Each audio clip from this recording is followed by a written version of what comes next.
Job లేక ఇబ్బంది పడుతున్నారా? అయితే మెడికల్ కోడింగ్ మీకు మంచి ఆప్షన్. వెంటనే కాల్ చేసి కోర్సులో జాయిన్ అవ్వండి.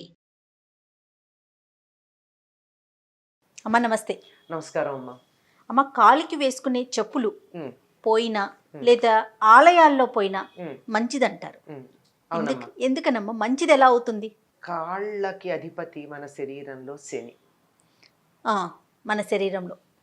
అవును. శని బాగా ఉన్నప్పుడు కాలికి దెబ్బలు తగులుతూ ఉంటాయి. శని చాలా మనని శని అంటే చెడ్డవాడేం కాదమ్మా, ఆ, క్రమశిక్షణలో పెడతాడు. పెడతారు. ఆ, మనం కొంచెం అటు ఇటు పెడితే ఊరుకోడు. చాలా పెద్ద డిసిప్లినేరియన్ ఆయన, కాస్త ఒప్పుకోడు అనమాట. అంచేత కాలి మీద కొడుతూ ఉంటాడు. చూడండి, వీపు మీద పొట్ట మీద కొట్టలేదు, నెత్తి మీద కొట్టలేదు, కాలి మీద కొట్టాడంటే మంచివాడా చెడ్డవాడా? మంచివాడని అనుకోవాలమ్మా మీరు మంచివాడే అన్నట్లుగా. అనాలి కదా. అంతే కదా. అవునవును. దారిలో పెడుతున్నాడు, సరైన దారిలో ఆ, ఉండు, ఆ. తప్పుడు దారిలో వెళ్ళొద్దని. అటువంటి కాలి మీద ఆధిపత్యం కలిగినటువంటి వాడు, ఆ కాలి కింద ఉండేది దేనికి సంబంధించింది? శని తొక్కుతూ ఉండేది.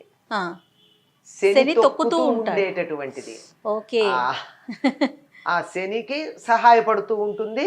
శని వాటి మీద పెత్తనం కలిగి ఉంటాడు. ఆ, కనుక చెప్పులు పోయాయి అంటే శని కొంత పోయింది అని లెక్క చెప్తూ ఉంటారు. ఆ మధ్య ఎప్పుడో ఒకసారి చమత్కారంగా ఎవరో అంటున్నారు, నా చెప్పులు బాగా పాతబడిపోయినాయి, కొనుక్కోవాలి మంచి చెప్పులు. అంటే అంత పని ఎందుకో, గుడికి వెళ్ళకూడదు అన్నారు. అంటే ఎవరన్నా మంచి చెప్పులు ఉంటే అక్కడ వేసుకొచ్చేయచ్చు అనమాట. అది ఇంత చమత్కారంగా కూడా గుడి దగ్గర చెప్పులు పోవడం చాలా సహజమమ్మా, చాలా సామాన్యంగా జరుగుతూ ఉంటుంది. అలా జరిగింది అంటే తప్పనిసరిగా శని వెళ్ళినట్టే. శని వెళ్ళింది అంటే ఎక్కడికి వెళుతుంది, ఎక్కడికి పోతాడు? వెళ్ళింది అంటే అసలు మాయమైంది, లేకుండా పోయిందని కాదు కదా. ఆ శని అక్కడ ఆశ్రయించుకుని ఉన్నాడు, ఎవరు తీసుకెళ్లారో వాళ్ళ వెంట వెళ్ళింది. ఓహో. అంచేత ఆ చెప్పులు వేసుకున్నటువంటి వారికి మన శని అంతా చక్కగా ట్రాన్స్ఫర్ అయింది. శని చాలా ఉధృతంగా ఉన్నప్పుడు ఏం చేయమని చెప్తూ ఉంటారు? నువ్వులు దానం ఇవ్వమంటారు. అవును. నువ్వులు దానం ఇవ్వమంటే ఆ పుచ్చుకునేటటువంటి వాళ్ళు చాలా దొరకడం కష్టం, నువ్వులు దానం పుచ్చుకునేవాళ్ళు. అంటే దానం అయినప్పుడు, దానం పుచ్చుకోవడం అంటే ఏం జరుగుతోంది? ఇక్కడి నుంచి అక్కడికి ట్రాన్స్ఫర్ అవుతుంది కదా. దాన్ని పుచ్చుకోగలిగినటువంటి వాళ్ళు చాలా తక్కువ మందే ఉంటారు. అందులోనూ దానికి చాలా పద్ధతులు ఉన్నాయి. దానం పుచ్చుకుంటే చేయాల్సిన పనులు అవన్నీ కంప్లీట్ చేయాలి. చేయనప్పుడు ఏమవుతుంది, అది పుచ్చుకోరు. మరి నాకు శని పోవాలి, ఏం చేయాలి? నువ్వులు దానం తీసుకునేవాడు ఒకడు దొరకలేదు, చెప్పులు పోయినాయి అనుకో, నాకు మరొక గ్రహం చాలా నా మీద అనుగ్రహం చూపించినప్పుడు నేను నువ్వులు దానం చేద్దామంటే నాకు కుదరలేదు గనక నా నుంచి చెప్పులు ఎవడో ఒకటి తీసుకెళ్ళిపోయాడు, హాయిగా నా శనిపోయింది. ఓకే. అది ఆ దృష్టితో చెప్పులు పోతే మంచిదే అని అంటూ ఉంటారు. సాధారణంగా చెప్పులు ఎక్కువ మంది దొంగతనం చేయరమ్మా. అవునమ్మా, వేసుకోరు. ఎందుకు అంటే అవతల వాళ్ళ యొక్క శని మనకు వస్తుందని.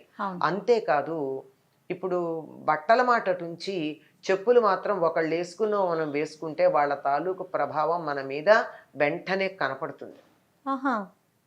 సాధారణంగా ఒకళ్ళ చెప్పులు ఒకళ్ళు వేసుకోరు కూడా. అవునవును. ఎప్పుడన్నా బట్టలన్నా అక్క చెల్లెళ్ళు వాళ్ళు మార్చుకుంటారు కానీ చెప్పులు మార్చుకోరు. నగలు మార్చుకుంటారు, అప్పుడప్పుడు బట్టలు కూడా మార్చుకుంటారు, వస్తువులు, సెల్ ఫోన్లు అన్నీ నిజానికి ఏవి మార్చకూడదు.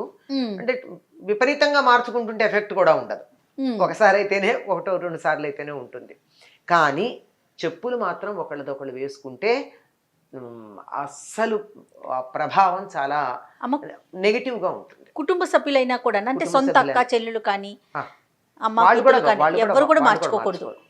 బట్టలేవో మార్చుకుంటారు కానీ చెప్పులు మాత్రం ఒకళ్ళదొకళ్ళు వేసుకుంటే తప్పనిసరిగా ఆ ఎఫెక్ట్ ఉంటుంది. అయితే ఇప్పుడు వేసుకోవడం మానేశారు. 6 నెలలు పిల్లలు ఉన్నారు, చిన్నపిల్లలు ఎదిగిపోయాక ఒక 6 నెలలు ఎవరు వాడరు. అట్లాంటప్పుడు పర్వాలేదు, మళ్ళీ తర్వాత పిల్లలు వాళ్ళకేం పెద్ద ప్రభావం ఉండదు. కానీ మామూలుగా మనుషులైతే అప్పటికప్పుడు వేసుకుంటూ ఉన్నవి గనక తీసుకున్నట్టయితే దాని ప్రభావం చాలా. నాకు పాజిటివ్ అయింది కూడా, నా చెప్పులు తీసుకున్న వేరే వాళ్ళకి నెగిటివ్ అవ్వచ్చు. అందుకని అయితే ఆలయాల్లో పోతే మరీ మంచిదంట, బయట ప్లేసుల్లో కన్నా కూడా. ఆలయాల్లో పోతే భగవంతుడు అనుగ్రహించి ఆయనే నీ శని తీసేశాడు అనమాట. Okay okay. ఇప్పుడు మన పిల్లలవి చిన్నవి అయిపోతాయి చెప్పులు అనుకుందాం, వేరే వాళ్ళకి దానంగా ఇవ్వచ్చమ్మా? ఇవ్వచ్చమ్మా. ఎందుకంటే ఇందాక అదే చెప్పాను. అప్పుడు ఏమవుతుంది, కొన్నాళ్ళు వాడం కదా. అవును. అయినా పిల్లలకు అంత స్ట్రాంగ్ ఫీలింగ్స్ కూడా ఉండవు పెద్దవాళ్ళలాగా. కరెక్ట్ అమ్మా. They are very pleasant. అవునవును. వాళ్ళు చిన్న పిల్లలు అయితే సాక్షాత్తు పరమాత్మ స్వరూపులు, అందువల్ల వాళ్ళకి పెద్ద ప్రభావం ఉండదు. వాళ్ళు ఇవ్వచ్చు. అది పర్వాలేదు. అది కొన్నాళ్ళు వాడకుండా ఉండి మరీ ఇవ్వాలి, వెంటనే కాకుండా. కొన్ని రోజులు మనం పక్కన ఉంచి తర్వాత ఏమవుతుంది, దాని మీద ఉండేటటువంటి వైబ్రేషన్స్ ఉంటాయి కదా, ఈ వైబ్రేషన్స్ అలా గాల్లో కలిసిపోయి లేకుండా పోయే అవకాశం ఉంటుంది. అమ్మ, వస్త్రాలకు సంబంధించి మనం ఒక వీడియో చేసాం కదా, అవునమ్మా. చిరిగినవి వేసుకోవచ్చు అని. చెప్పులు కూడా కొన్నిసార్లు తెగిపోతూ ఉంటాయి కదా, వాటిని కుట్టించుకొని మళ్ళీ వాడుకోవచ్చా? తప్పులేదమ్మా, వాడుకోవచ్చు. ఒక్కసారి పర్వాలేదు. మరీ నేలకి కాలు అంతేటట్టుగా కాకుండా ఉంటే, ఎలాగో కుట్టు ఉంటుంది కదా, చెప్పు కుట్టు లేనిది చెప్పు ఉండనే ఉండదు. అవును, ఇది పనికిరాదనే కదా ఈ కుట్టినవి చర్మంతో చేసినవి పనికిరావనే పీఠాధిపతులు కొయ్యం వాడతారు, పావకోళ్ళు అంటాం. అవునవును. అది ఎందుకు వాడతారు అంటే చర్మము ముట్టుకోరు, జంతువు చర్మం గనక. అంటే ఇప్పుడు ప్లాస్టిక్ వచ్చింది కానీ పూర్వకాలం జంతువుల చర్మాలతోనే, గేదె ఆవు చర్మాలతోనే కదా చెప్పులు తయారు చేశారు. ఇప్పటికి కూడా లెదర్కే వాల్యూ ఉంది, అంతే కదా, ప్లాస్టిక్ కన్నా.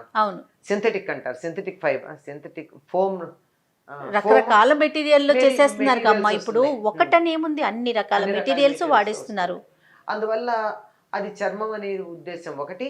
తర్వాత కుట్టి ఉంటుంది కదా, చెప్పులు కుడతారుగా, అవును, ఆ కుట్టిందని వాడేవాళ్ళు కాదు పీఠాధిపతులు, సన్యాసులు. వాళ్ళు పావకోళ్ళు వాడేవారు. పావకోళ్ళు అంటే చెక్కతో.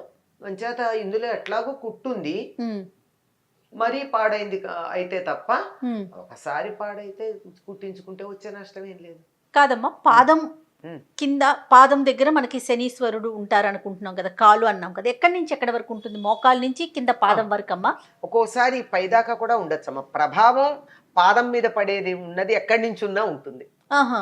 అంటే ఎక్కువగా చెప్పేది మోకాళ్ళ కింద నుంచి, మోకాళ్ళ నుంచి కింద దాకా అంటారు, కానీ ఊరు దాకా కూడా అని కొంతమంది అంటారు. ఏది ఏమైనా మొత్తానికి మోకాళ్ళ నుంచి కిందకు వచ్చేది మాత్రం 100కి 100 పాళ్ళు శని యొక్క ప్రభావమే.